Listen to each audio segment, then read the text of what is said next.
forecast for Texas is kind of gloomy too, you know? I mean, Houston, you can see a lot of lightning even, Michael. Yeah, this was video taken yesterday in Houston, by the way. The city skyline just lit up, right?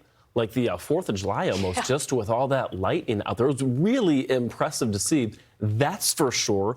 But, you know, I'll say this, too. Another thing that was really impressive to see, some water spouts. Are you kidding? Usually you see this, Haley, in like off of Lake Erie in the Great Lakes. Right. I think they had over 100 this past week, actually. Yeah. So to see this down in Texas, I mean, it's kind of a rarer sight.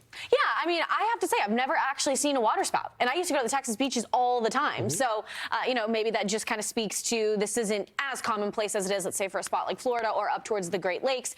It's not totally unusual. I mean, these things happen. They're not really a danger because they are over in the ocean. However, if you are a ship or a boat kind of moving around, that's where things can get dangerous. We could potentially see a couple water spouts today. As a matter of fact, 48 hours ago, we had one on the east coast of Florida. So it's always a potential this time of year. But if you are, you know, fully on land, you are in the heart of the country, you're in Nebraska or Kansas, it is unfortunately going to be pretty rainy. And this is in addition to the rain we've seen over the last couple of days. So it's just locked in place with this very rainy weather pattern. If you're in a spot like Oklahoma City, we actually have a little more potency to these storms. Notice we've got some lightning that's moving in as we get closer. A lot in Oklahoma, you're going to start to see some bigger pockets of some heavy rain at times. Rainfall rates more than likely close to, let's say, 1 inch to 1.5 inches per hour. But that's enough to be a bit of a deterrent if you're heading out to the roads. Taking things down to the Lone Star State, for Dallas, you're actually free and clear. A lot of this moisture is just a little bit south of you. If you're in Waco, a lot of this is actually building on the east suburbs of Waco. Now, this is also where the Baylor Bears are, so a lot of college students are fully back in school, and so this will be something that maybe will wake you up a little earlier than you wanted to on a Sunday morning. I can guarantee you in college, I slept in till the afternoon on a Sunday, okay? But unfortunately, you know, a lot of that lightning could potentially wake you up, and notice that the lightning is kind of growing a little bit, especially in this core. So that's where we could see potentially some gusty winds as well. Kind of taking things as a whole and a step back, if you look at the last 24 hours, a couple of spots have actually seen close to 3 to 5 inches of rain. So we are waterlogged, super saturated, which is why we have that threat for flash flooding today, and that will also extend into tomorrow.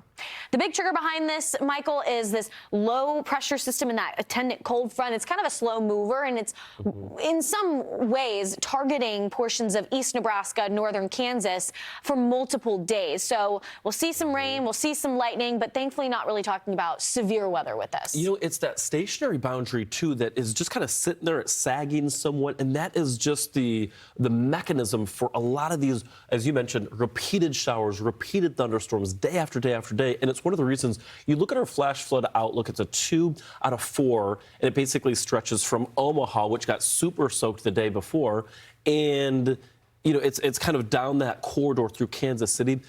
And it's a repeat and repeat day after day of rain. Yeah, I mean, this is how things are going to spell out for folks who maybe are in Omaha, Nebraska, out towards Lincoln. That's where the University of Nebraska is. In Lincoln's also the capital. At times, the rain will back off. It may just be a light drizzle, but really for the majority of the day, you're going to have at least some kind of precipitation kind of lingering in the area. Some of it a little bit stronger than others, especially as you head into the afternoon and evening. You add a little bit of that daytime heating, a little extra instability. Going in through Monday and into Tuesday, we'll dial back on the intensity of some of the rain, but still going to be there. And then we jump down into Texas, where we're dealing with a flood watch. And unfortunately, that does include portions of Kerrville, where the Texas Hill Country, very prone to flooding, known as a flash flood alley of sorts for the United States. Yeah, and it's not just that. We have flood watches, but we also have flood warnings that are in place. Like as we speak, both Hill County, Texas, and then Limestone County, Texas, both in the Texas Hill Country. That runs through at least 9 o'clock Central Time. So again, it's 6 o'clock right now. You have that going on for the next couple of hours. A couple of those rivers, creeks, and streams could overwhelm the water could overwhelm the banks there. So yeah, be mindful of it.